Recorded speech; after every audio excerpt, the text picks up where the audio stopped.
ортокмун жыргалыңа, азабыңа, ырларым жөнөй берген сапарыңа.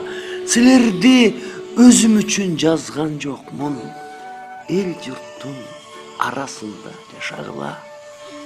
Кейбириң эл көңүлүн аларсыңар, жүздөгөн жүрөктөрдө жанарсыңар. Кейбириң өлү түшкөн күчүк окшоп, керексиз таштанды да каларсыңар. Силерди жан дүйнөмдөн жасап алдым, беремин балбандарын баталардын. Кайгырсам силер менен бир кайгырып, жашарсам силер менен жашарармын. Байлекем 30-жылдары төрөлүп, бул да кыйын күндөрдүн убагында төрөлгөн акын. Мисалы ачарчылыкта казактар 32-33 жыл тентип кеткенде, Советтер Союзунда эң чоң ачарчылык болгон. Ошол улуу ачарчылыктын алдындагы төрөлгөн балдар булар. Айтматов да ошондой. Атасы жанагындай белгилүү болгон менен баары ачарчылык мунун тең туштары ошондо 28, 29, 30, 31-ci, 32-ci, 33-cü жыл төрөлгөн балдардын баары ачарчылыкка туш келген балдар. Ошонун бири Байлекем болчу. Мына ошону өзүнүн ошол доорун өзүнүн төрөлгөнүн мынандай деген ыр менен айтып берет. Топтолук жетип төрөлгөн толгосу шибенемдин үстүндө туулган экемин, уй жечүү саман өлөңдүн, анда мен кыйын өңдөнөм, сууктан неге өлбөгөм. Толгалар кийим кийбепмин, кокоштой болуп кирдепмин, койгулап жерге башымды, колун тогазып күл жепмин, ичегим темир өңдөнөм, эмне мен анда өлбөгөм.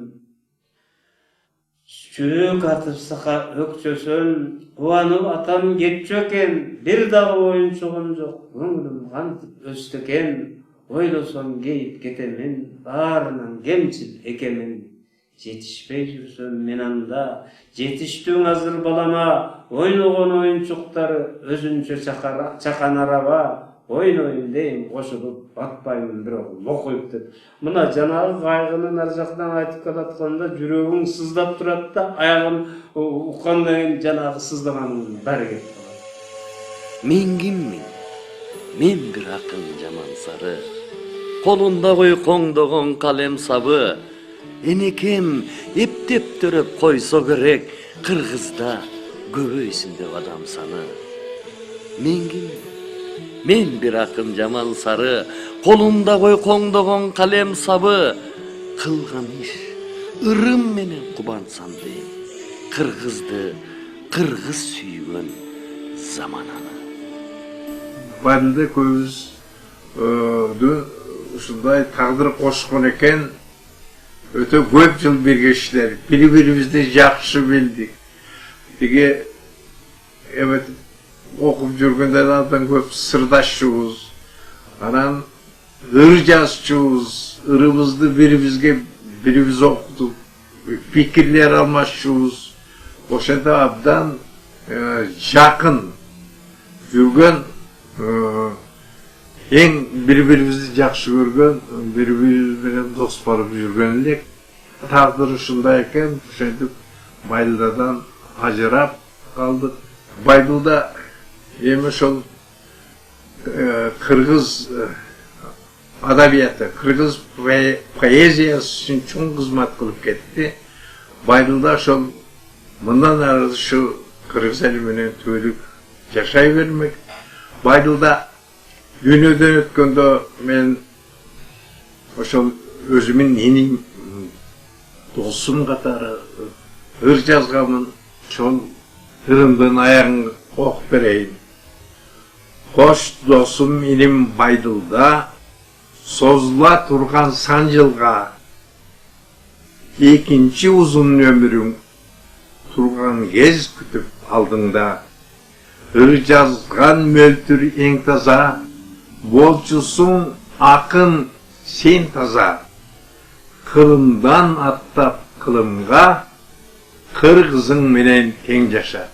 Чынында ошо Байдылда кыргыз элибиз менен тең жашай турган акын.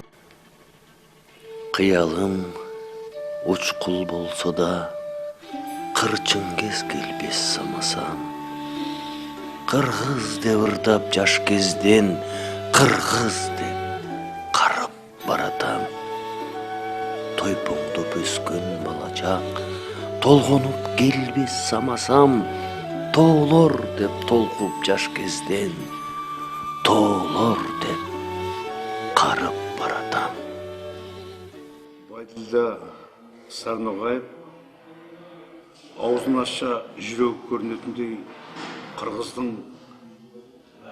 дархан ерекше жаратылған перзенті еді. Бәкеңменен біз ерекше жақсы қатынаста болдық. Жалпы Бәкең туралы ойлағанда менің есіме қырғыз тілінің тағдыры оралады. Өйткені тіл ұлттың ең чоң анасы. Тіл жойылған сәттен бастап ұлт жойылады. Қалған шаруалардың барлығы үшінші, төртінші, бесінші кезекте атқарылатын істер, ал қырғыз үшін ең чоң міндет өзінің тілін сақтау. Сондықтан қырғыз тілі бар кезде, қырғыз тілі салтанат құрып тұрған кезеңде Байділда Сарноғаевтың рухы да сол қырғыз ұлтының рухымен, тілімен бірге жасай береді. Вот уже больше года нет, как нет с нами человека, Байділда Сарноғаева, но поэт Байділда Сарноғаев остался навеки и навечно как один из удивительных феноменов реанимации и восстановления кыргызского национального духа. И такие поэты со временем будут становиться все крупнее, все ярче, все зримее в умах будущих поколений. Поэтому молодому поколению кыргызского народа предстоит заново для себя открывать, перечитывать его незабвенное творчество. Сейчас это может показаться странным, что когда-то Байділда Сарноғаева могли критиковать за то, что он носил священный кыргызский белый колпак, то, что является непременной принадлежностью, атрибутом киргиза. А сейчас, с высоты нашего времени, уже обогащенные предыдущим историческим опытом, мы понимаем, что это и есть истинное проявление лучших качеств каждого народа.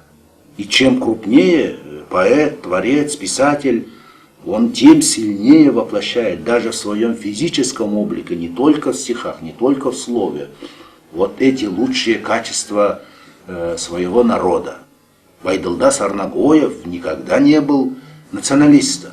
Он был патриотом, он был интернационалистом, он был братом всем народам, и близким, и дальним, но только через свою культуру, через свой язык, через свой народ. Этим он должен был быть интересен и остается таким. И эти его замечательные слова, которые он написал, это же навеки. Улутун кимдер сүйбеген, улутшул дешет билбеген. Кыргыз деп келген дүйнеге, кыргыз деп өтем дүйнеде. Гениально. Или ене тілін билбеген, есі жоғын анықтайды. Ене тілін сүйбеген, елін сүйіп яртпайды. Понятно, да? Вот с такими стихами, с такой поэзией кыргызский народ может уверенно смотреть с высот Алато свое грядущее будущее. И Кыргызский народ – это один из народов, которые сегодня как никогда близки и готовы к переходу в новую фазу развития человечества, которая называется ноосферным будущим. В этом ноосферном будущем, естественно, будут блистать, как высокие вершины Алато, имена и творчество таких поэтов, как наш незабвенный Байдулда Сарнабоев. Мен сүйдім ысык көлдің аққуларын, бирокта эссиз эмес баштууларын, сүйбөдүм узун кара чачтууларын, сүйдүм мен көңүлүмдүн жактырганын.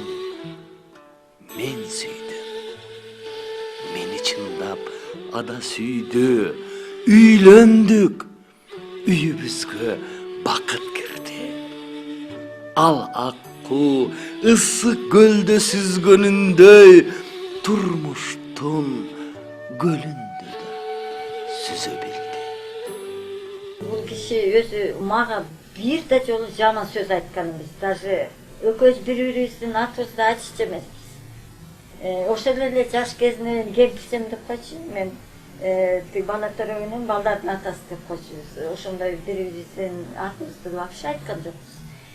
Кез-кезде эле Зинахан деп койчу. Анан мен болсом, ой чал деп койчумун ошо жаш кезде. Анан кемпирсем деп койчу. Ошентип эле бири-бирибиздин атыбызды айтпай эмекте. Анан кез-кезде мындай чыгармачыл адамдар мындай ар бери жүрүп жора жолдоштор менен келип калат да. Анан мындай жакшы туруп, кээде чагылгандай болгон бир характери бар эле. Бирок ошол характери мындай бат эле жоюлуп кетчү. Бат кичинекей ачуусу келет, анан бат эле кайра эметип кетчү, жазылып кетчү. Мисалы атам кечинде жолдоштор менен келет да. Анан биз баарыбызды солдаттай коюп да. Жети атам сурач. Ар бирибиздин. Ошон үчүн биз эсте калды да баары жети ата. Тарбия боюнча мына атам чогулткан китептери биякта турат. Ошо китептерди окуп алып, силер байлаңар, могу китеп деген да ошо. Анан мен ошо атама ыраазымын да. Образованный болсун деп эместимин. Ар бир китептерди могу байрамдан баштап Гёте, Омар Хайям, Есенинге чейин баардыгын окуп. Ошол жакта бар. Чет элдик классика болду, орус классикасы болду, мына кыргыз классикасы бар ошол жакта жыйналган да. Эң биринчи жерим, элим, мекенем деп турчу атамчы. Şundan kalem karmagan ekem 13 yaşında. Uşu gezge çeyin bitmegen bir gana temam var, bir gana ırım var. Bu Kırgız degendir, Kırgız edim. Menin bitmesirim dalışım. Men bunu birden bitken de kalabayım. Kançalık Kırgız edim, kança yıllar yaşasa, Kırım'da yaşasa, yaşantip menlerin bitmeyle geteversin de oylayım da. Ошондуктан айтып кетпейм, жанагы бул өмүрдө көп баракатты көрдүм, сыйды көрдүм, өкмөт көп нерселер менен сыйлады, ыраазымын баарына. Анан кыргыз элине барсам, түндүк кыргызга барам, түштүк кыргызга барам, бардык жер биле байдык экен деп турушат. Мунун артык акынга сыйдын кереги жок деп ойлойм. Анан ошол менин бүтпесирим дегенди келтирип коеюн. Жаздым. Köprülerim жазылганdan eskirip de gitti. Zaman özgördü. Köprüler gitti, poemalar da özgörüp atpay. Men emes başka жазушылар da buldu. İdeya başka oldu. Kırgız bir gana ideyası var eken. Bitpeyt mına oşan için. Mına yorum var. Bitpes ırım. Kırgızım bitpes ırımsın. Kıyarbas kızıl tuğumsun. Sağın жағың çakan bolsa da sapadın menen ulusun. Dosuna toğday bel bolup toңdurgan kışta jılulsun. Kaasına kayra elibes kadimki tündük uyulsun. Kırgızım bitpes ırımsın. Körör gün içer suğumsun. Ulgayıp kayra yaşargan uluğda kişi olsun. Кыргыз элин өз элим деп айтчулар, кыргыз жерин өз жерим деп басчулар. Бытыранды урууларга бөлүнбөй, бир жеңден кол, бир жакадан баш чыгар.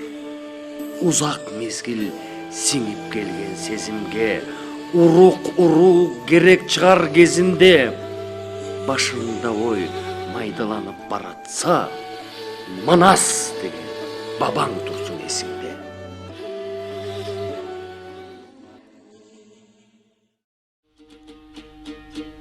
Ачуу жаш көздөн куюлуп арманга гана койдуң эй.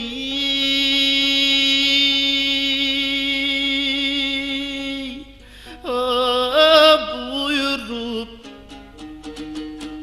аскар то элең байды кең ары баскана жандай туюлуп кайгыга кыргыз көмүлүп Кыргызстанда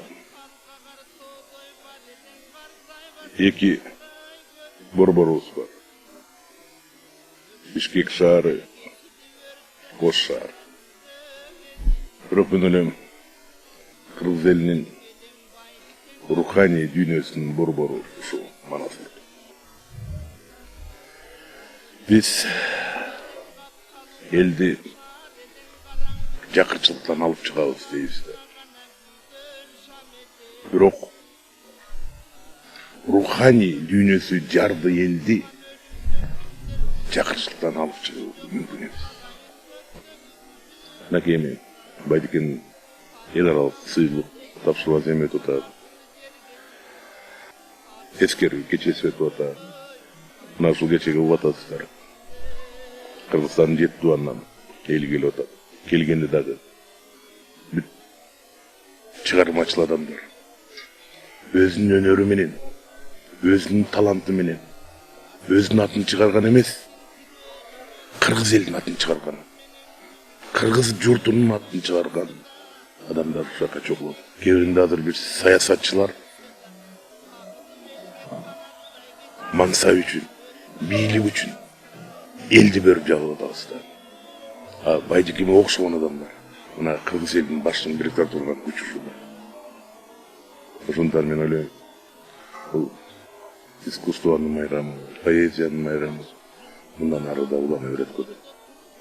Байдылда бул өзү ушундай бир элдин башын бириктирген, өзүнүн ыры менен бириктирген, өзүнүн ушул жан дүйнөсү менен бириктирген адам болчу да. Ошондуктан көрдүңүздөр, бул биздин биримдиктин бир кандайдыр бир деңгээлде айтканда Байдылда символу катары дагы бүгүн элге жогору бааланып атат. Мына Талас эли куттуу журт. Кыргыздын 6 курам элинин ичиндеги эң мыкты тарыхы бар, кулук мүнөзү, бардыгы таланты бар, таланты сыртына чыгып турган 2-3 баласынын ичинен бирөөгө уйкаштырып ыр жазып, же болбой турбаса ушундай бир сонун нерселерди айта билген Таластын эли мыкты эл да.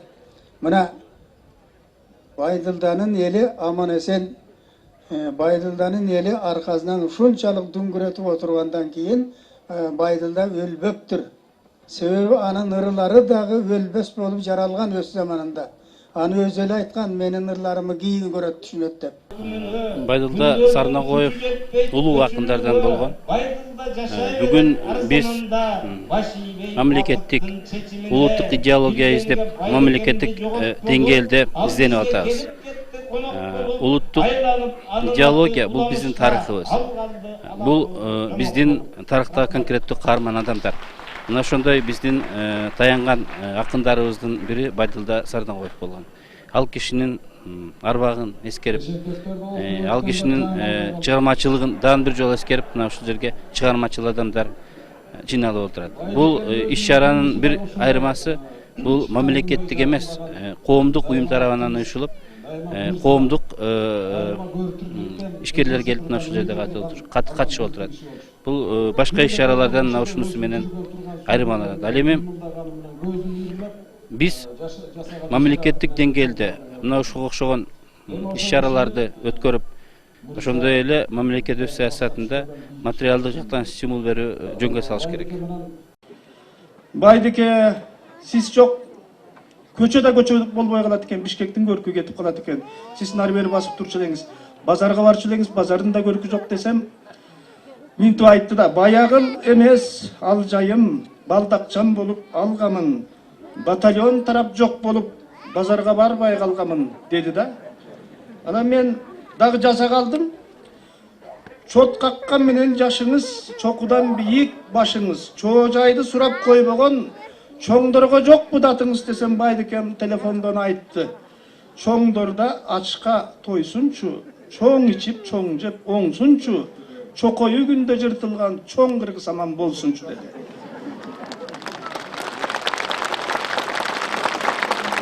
Бул акындар ошо өзүнүн убагында, өзүнүн тирүү кезинде бааланып, сыйлыктарга ээ болсо, андан да таланттуу гений акындар көз өткөндөн кийин экинчи өмүрүн, биринчи өмүрүнөн дагы баарлуу, биринчи өмүрүнөн дагы кымбат, жана биринчи өмүрүнөн дагы мөмөлүү өмүр сүрөт да. Ошол акындарыбыздын бири бул биздин Байдыл агайыбыз. Анткени ал биздин анын ырлары биздин баарыбыздын жүрөгүбүздө терең из менен калган. Мына мен да бала кезимден Байдыл агайдын ырлары менен чоңойдук. Бүгүнкү күндө деле Байдыл агайыбыздын 4 сабын жатка билбеген кыргыз жок. Жоктугун кыргыз жөнүндө айткан ырларын жакшы билет. Адаттан сырткары улуу акыныбызды эскерип отурабыз, таазим кылып отурабыз. Ушу Байдыкемдин аты кыргыз барда унутулбайт. Анткени Байдыкем ошо кыргыз үчүн жанып күйгөн акын болчу. Байдылдар деген булактан баарыбызга ыраккан деп, биз Байдылдардын булагынан даам сызып, Байдылдардын ыры менен өскөнбүз. Байдыкем кыргыз поэзиясындагы бир өзүнчө кайталангыс көкжалдыгы менен бийликке жагынбаган bir жагымпоз кошоматчылыгы жогунан көкүрөгүндөгү оргуган таланты менен бүт кыргызга жаккан. Ошон үчүн бул мен ойлойм Байдыкемдин өмүрү өтө узак, анын экинчи өмүрү дайыма бактылуу боло берет. Рахмат. Танаписке чогулустан чыккансып, таза тыкан кийинген, ар сөзүнө өзү болуп дирижер, арманжасы арбашкача ийилген, тамшандырып жатты элди, таштап коюп райкандан мидинден, соосу дагы кызуусу дагы ыйкырат, сок Байдыке айланайын тилиңден. Байдылдабы чыны менен ушулбу, азыр мына асылсам деп мойнуна, араң-арам кармап турдум бутумду. Байдыке ким? Өз айткандай, ал бир акын жаман сары, колунда койкоңдогон калам сабы, кыргыздын бактысына келген экен, кыйынго андай эми жаралмагы. Эмнеге таянды көк тиреген тоолоруна, көкүрөккө батпаган боронуна, ак калпак кыргызына, а бирок эсмас эмес соолоруна.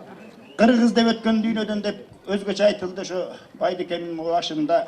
Мен дагы бир ошо кыргыздын ынтымакчылыгын чагылдырган бир ырымдырдап берейин. Адамдарга кең жайылса кучагың, аны канат кылып учарың, кучак жайып келе жатат деп билгин, кул бурган бул дарактын да бутагын. Ынтымакты куруш үчүн кеп курап, ынтымакты куруш үчүн чеп турат. Мүнөзүңдү, пейилиңди оңдосоң, мүйүз деле кучактайын деп турат. Кай бар кыргыз ынтымак деп күн өткөн, кай бар кыргыз ынтымак деп күлөскөн, күрөшсө да бирин бири жыгуу үчүн кучакташып алган бойдон күрөшкөн улуу кыргыз жашасын. Рахмат. Кыргыз жери сопсонун кыйласынан оштон деп Байдыкем айткандай, мына биз Оштон өнөрлүү адамдардын атынан келип калдык. Баарыңыздарга жалындуу салам. Азыркы мезгилде биздин элибизге улуттук идеология керек деп атышпайбы? Ошо улуттук идеологиянын өзү ушу Байдыкенин өзү. Байдыкенин сөзү, Байдыкенин ырлары. Ушу Байдыкенин ырларынан азыркы бизге керек болгон кыргыздын тили, азыркы бизге керек болгон патриотизм, ушул Байдыкен ырларында, Байдыкен чыгармаларынан көрөбүз.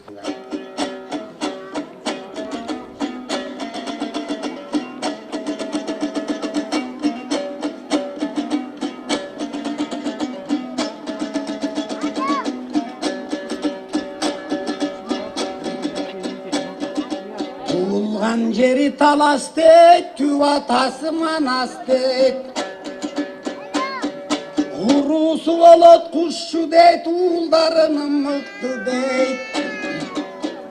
Tayekesi saru deyt, talantı menen babu deyt. 15'teki balanın onda tüzöp katasın.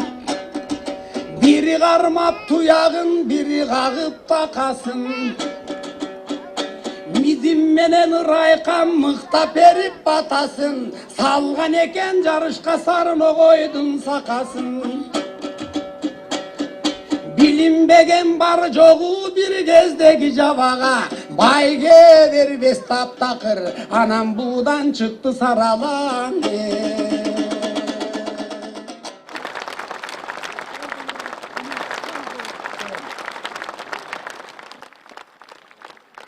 Ben Batkenden kuru kelbey, alыс yoldan kele jatıp, jol katarı çiğmelep, maşina mayak koyulat bolbay bir ek kupledir жазып aldım. Байдылда bulbul akın, töküp köngen, atçabım alыс ketken dübürtlerden, артынан bara жатқан akınlardan dalayın salpaktatıp küyüktürgen, sözleri badıraqтай İrigele, sözleri ölü emes, tirigele, mınayı kuvat berip, yüreğine nur bolup, tamıp durat dilingerige.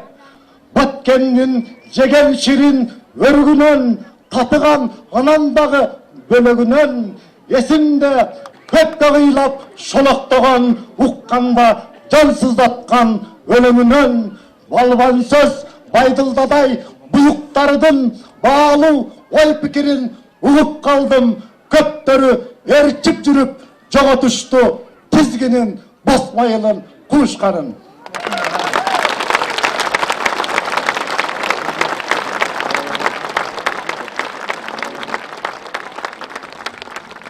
Рахмат, улуу урматтуу ушул жерде отурган калайык калк.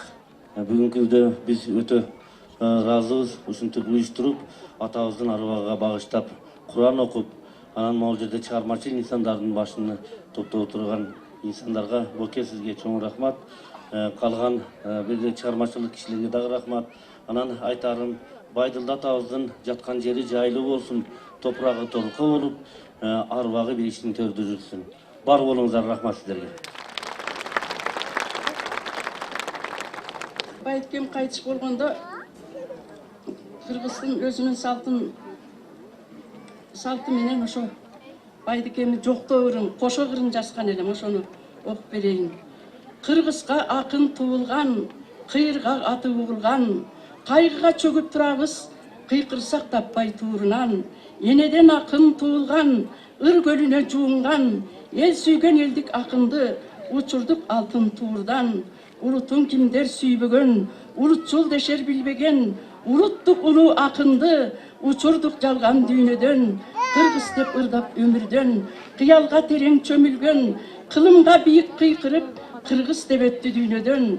Байдылда жөн эле акын болгон эмес. Байдылда бул кыргыз элинин туткасы болгон.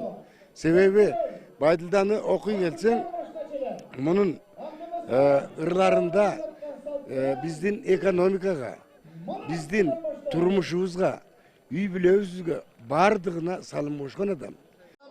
Turganda ötüptür uşul jergede özgöçö mıktı жылдары andan beri karasak mınan aralaşıp olturup bugün ezelki sözün atanın eskeri. Байдылдагы абыз 21-кылымдагы жалаң эле кыргыз эмес, казак эмес, бүтүндөй түрк дүйнөсүндөгү улуу акын. Мисалы Байдыке кыргыз деп жашады. Кыргыздын намысын айтып, бардык нерседен кечип, ошо кыргыз деп кыйкырып жүрүп өттү. Шерниязов да ошондой. Ушул жагынан булар табышкан болуш керек да. Ошол тиги кишинин жасай албай калган, айта албай калгандарын бул болот мүмкүн уланткысы келгендер. Ошондон эле мына ушул иш-чаралар жүрүп атабы деп ойлойм. Ар бир иш-чарада айтылган сөз, айтылган курч сөз, акындын ырлары элдин көкүрөгүндөгү улуттук ар намысту ойготот, бийиктетет деп ойлойм. Байдылда атындагы эл аралык сыйлык комиссиянын талкуусунан кийин Кыргыз Республикасынын эл акыны Шайлебек Дүйшеевдин Арабадагы ыр жыйнактарына, Тургунбек Бекболотовдун Муздак тамчылар жыйнагына ыйгарылсын. Биринчи, үчүнчү, Кыргыз Республикасынын эл акыны Шайлебек Дүйшеевге Байдылда атындагы эл аралык сыйлыктын ээси деген наамы ыйгарылып, 100 000 сом өлчөмүндө акчалай сыйлык, диплом, лауреаттык медаль күбөлүгү менен тапшырылсын. Байдылда атындагы биринчи сыйлыктын лауреаты, биринчи лауреаты алыс кат башына төрөлгөн, Карагайшы кемпирдин канатына бөлөнгөн, анан окуу издеп Бишкекке көгөргөн, 1953-жылдын 23-февралында Ачаң айында деген айында төрөлгөн Кыргыз Республикасынын эл акыны Шайлебек Дүйшеев.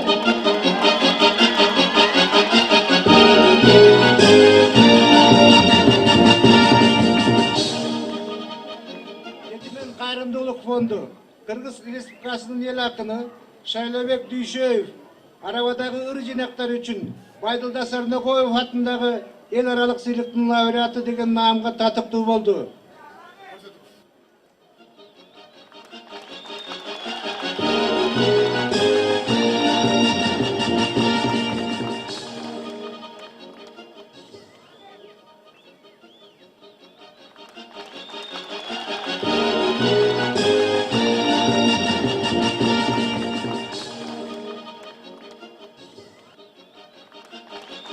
Akçalay sıylık kutucanın içinde Dupdura 100 000 som.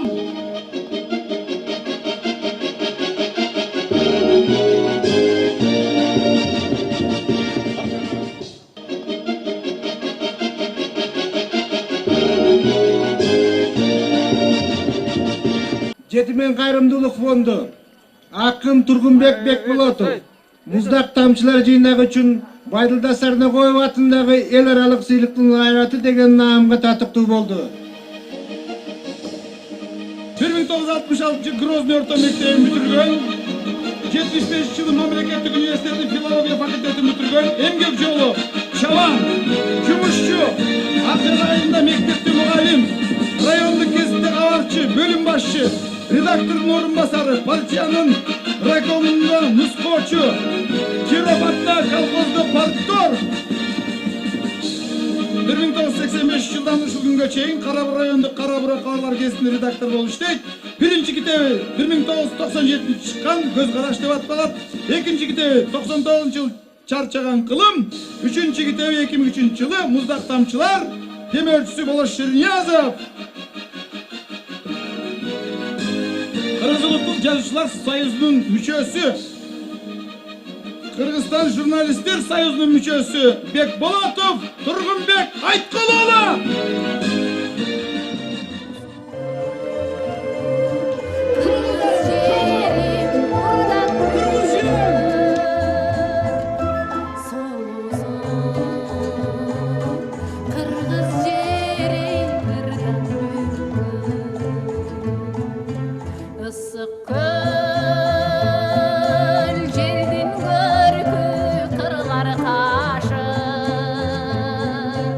Adırlar